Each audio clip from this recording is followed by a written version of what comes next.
Lisons donc ce communiqué de presse de la SNH signé de Adolphe Mondiki, l'ADG.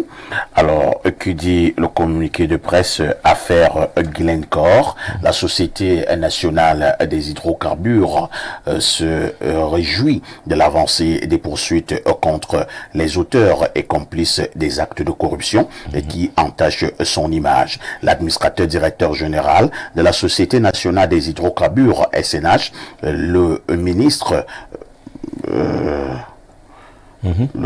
Adolphe Mondiki porte à la connaissance de l'opinion nationale et internationale s'il vous plaît, que les dirigeants et employés de la société Glencore, auteurs des actes de corruption commis au détriment de la SNH, ont été identifiés et comparaîtront devant le tribunal de Westminster à Londres le 10 septembre 2024. Cette information qui vient d'être rendue publique marque une avancée significative dans la recherche de la vérité dans cette scabreuse affaire. La SNH qui a introduit une plainte devant le tribunal criminel spécial TCS le 6 novembre 2023 pour identifier les complices camerounais de cet acte de corruption est confiante que l'issue de la procédure à Londres permettra l'accélération des enquêtes au niveau du TCS. En tout état de cause, l'administrateur directeur général de la SNH rappelle que les valeurs d'éthique et de transparence ont toujours constitué le socle granitique de la SNH et rassure l'opinion publique nationale et internationale qu'elle sera informée en temps opportun des évolutions de cette affaire. C'est signé le 2 août 2024 par l'administrateur directeur général Adolphe Mondiki. Professeur Mathias et Eric Owenangeni, je vous passe la parole pour un commentaire de ce communiqué de presse, tout en vous rappelant quand même que depuis un peu plus de 2 ans, c'était apparemment un silence du côté de la SNH concernant cette affaire Glencore, qui est une société anglo-suisse. Merci de me passer la parole. Si l'administrateur directeur général de la SNH s'exprime maintenant, on ne peut pas faire comme si le moment était purement gratuit. Il est évident c'est un signe de temps. Cette nouvelle posture est en rapport avec les secousses qui se sont manifestées autour de la régulation de cette société qui est d'une importance stratégique pour notre pays. Il faut apprécier cette affaire Glencore dans son entièreté, parce qu'elle est précisément révélatrice des contraintes de pouvoir auxquelles nos pays et nos organismes sont confrontés. Ça veut dire que ce que nous tenons à tort ou à raison pour les turpitudes dans la gestion de ces organismes ont à la fois des ressorts internes et des ressorts internationaux. Parce que quand on dit affaire Glencore, ça signifie que dans cette affaire est impliquée une multinationale pétrolière d'un certain niveau. Ce n'est peut-être pas une major, comme on dit, mais c'est une multinationale importante. Cela est donc révélateur de la manière dont une grande partie du système international fonctionne, au-delà des règles affichées de gouvernance qu'on nous indique. C'est une affaire extrêmement sensible, et c'est une affaire évidemment grave. Attendons de voir quels en seront les développements judiciaires. Mais déjà ce qui apparaît nous montre que nous avons intérêt, autour d'une société comme celle-là, d'appliquer des règles d'exigence de gouvernance et surtout d'éviter ce type d'affaires. Parce que c'est extrêmement pénalisateur pour la République. Comme me disait M. Mboké, en prenant un exemple, si un baril coûte 1000 francs et que vous le vendez à 700, ou vous faites semblant de le vendre à 700, pour qu'en réalité, la SNH et la République du Cameroun aient 30 francs et que vous en ayez 670, c'est extrêmement grave. Je m'arrête à ça. C'est extrêmement grave pour le professeur Ronangini. Je voulais justement que nous puissions parler en français facile et je pense que... Donc c'était le français difficile. Le professeur l'a déjà fait, ce qui ne lui arrive pas tous les jours. On va passer la parole à Abel Limbi Lobé. C'est donc une affaire de corruption, presque à ciel ouvert. Nous en avons parlé il y a un peu plus de 2 ans lorsque l'affaire a éclaté. Apparemment, rien n'a bougé, mais subitement l'affaire refait surface. On parle quand même d'un peu plus de 7 milliards qui ont été distribués à certains cadres de la SNH. Pourquoi apparemment ça ne bouge pas alors que l'entreprise Glencore est passée aux aveux complets et a d'ailleurs dit que si la République du Cameroun posait l'affaire en justice, elle était prête à dédommager l'État du Cameroun. Le communiqué d'Adolphe Mdiki vise à montrer que il est à la manœuvre, dans une manœuvre d'assainissement. C'est ce qu'il veut montrer. Je ne sais pas si c'est vrai, mais il veut montrer que c'est lui, parce que c'est lui le représentant légal, juridique, de cette association ou de cette entreprise devant, dans la vie civile, etc. Donc c'est lui qui porte plainte. C'est lui qui porte plainte à Londres, c'est lui qui porte plainte au TCS. Donc c'est lui qui est à la manœuvre. Une manœuvre visant à réprimer la corruption, dont il ne serait pas l'auteur. Si ce genre de choses sortent maintenant, après une brouille qui est apparue, cela montre que, parce que vous avez posé la question, pourquoi ça sort maintenant? Tout à fait. Cela montre que, quand cette affaire a été révélée, on avait le souci de protéger, éventuellement d'arranger les choses entre systèmes, à l'intérieur du système, sans se griller les uns les autres. Mais dès lors que certaines personnes dans le système n'ont pas joué le jeu, alors nous dit qu'un homme du système décide de contre-attaquer, de faire mal à ceux qui ont voulu lui faire mal, en prenant donc un ensemble de dessous et mettre ça aussi dehors. Dire que je suis en train de vous poursuivre, c'est un message qu'il envoie à ses adversaires à l'intérieur du régime, en disant, en faisant savoir à tout le pays que, comme vous voulez m'attaquer là, moi je vous attaque déjà à Londres. Et je vous ai également attaqué à Yaoundé.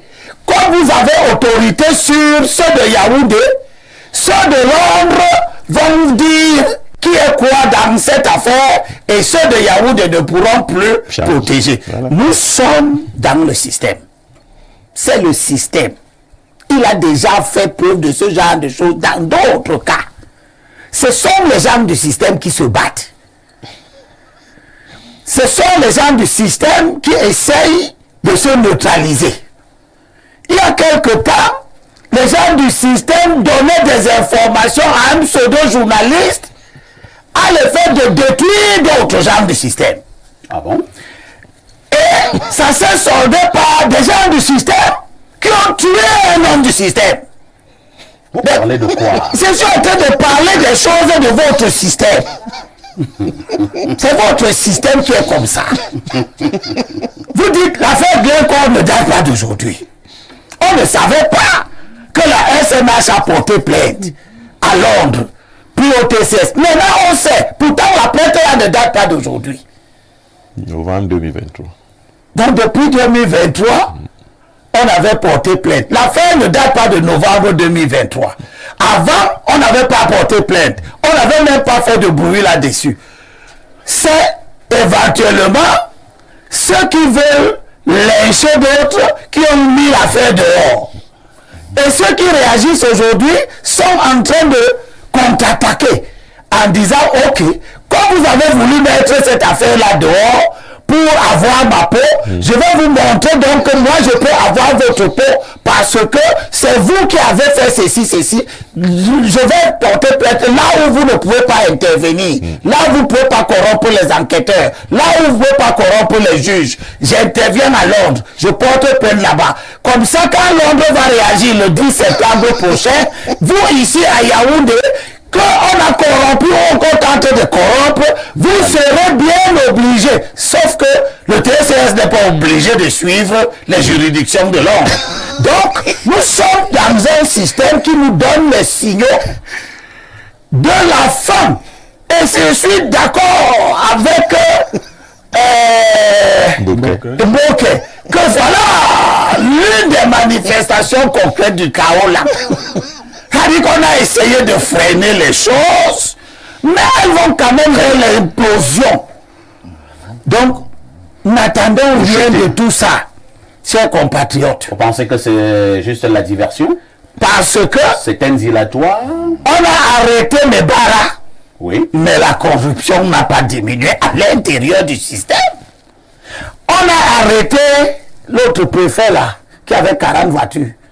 Le Bengo. Mais la corruption n'a pas diminué à l'intérieur du système. On a dit qu'il ne fallait pas qu'on puisse les arrêter. Je suis en train de dire que ces arrestations-là ne visaient pas à guérir le Cameroun de la corruption. Elles visaient quoi? Elles étaient des règlements de compte, des neutralisations de ceux qui, à un moment donné, ne veulent plus jouer le jeu. C'est pour cela que nous ne pouvons pas créditer le président Biya d'une volonté réelle de lutter contre la corruption. Très bien. Merci Abel et Limbi Lobé. Pierre Blériot, je résume la pensée de Limbi en espérant que je vais bien la résumer. Si tu me trahis, je prends la pensée pour moi-même. Et Limbi pense simplement que c'est une affaire de mafia entre des personnes qui se connaissent dans un système. Oui, pour peu que je puisse commenter la brillante pensée de Limbi Lobé, la SNH se présente comme une sorte de confrérie. Et chez nous, nous disons que lorsque les querelles de confrérie viennent en public, ça veut dire que le partage du butin a posé problème. Tout à fait. Les confréries sont sous le sceau de l'omerta. La loi du silence. Oui. Dans les confréries, on fait les choses, on tue même les gens, mais personne ne parle. Le jour où vous violez une des règles de la confrérie, soit on vous tue pour vous punir, soit des combats entre membres de la confrérie s'engagent et il y en a qui ont abouti aux ruptures des grandes confréries.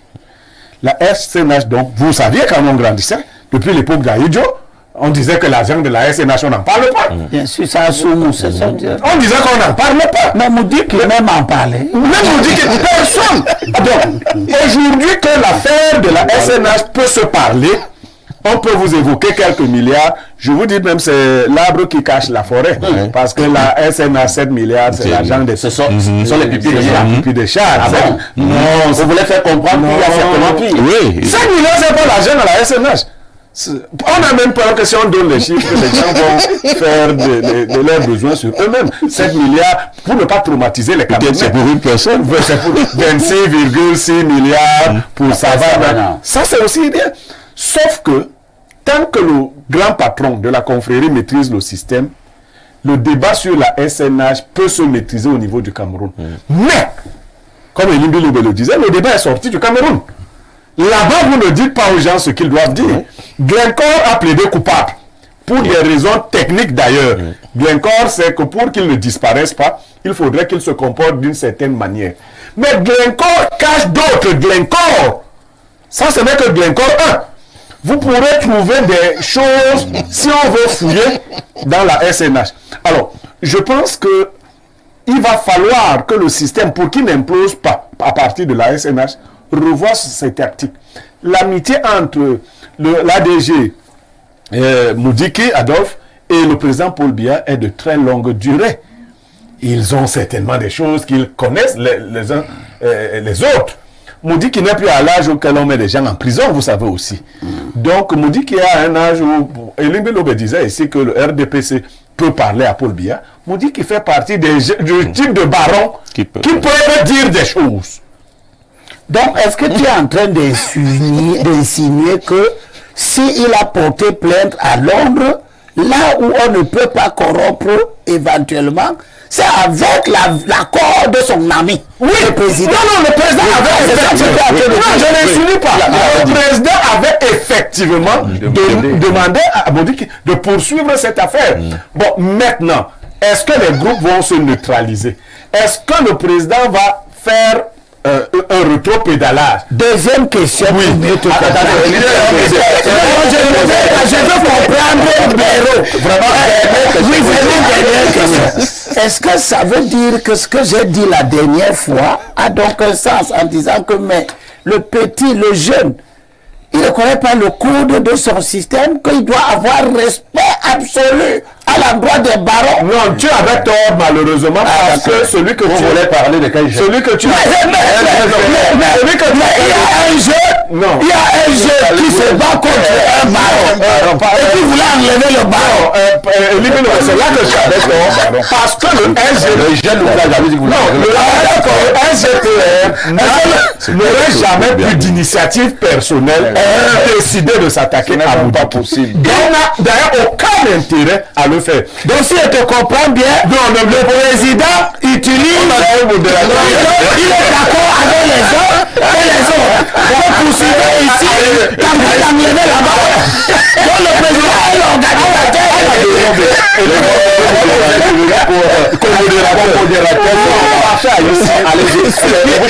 Ce qui se présente effectivement, c'est que au temps de sa fringante jeunesse, Paul Biya avait toujours joué à ce jeu-là. C'est-à-dire de s'assurer que les principaux collaborateurs sur des sujets aussi importants ne soient pas très amis. Ça a marché. Mais ça a développé aussi des animosités. Actuellement, ce n'est plus sûr qu'ils tiennent bien les manettes. Les gens veulent se positionner eux-mêmes quand ils traitent des dossiers. Très bien. Voilà.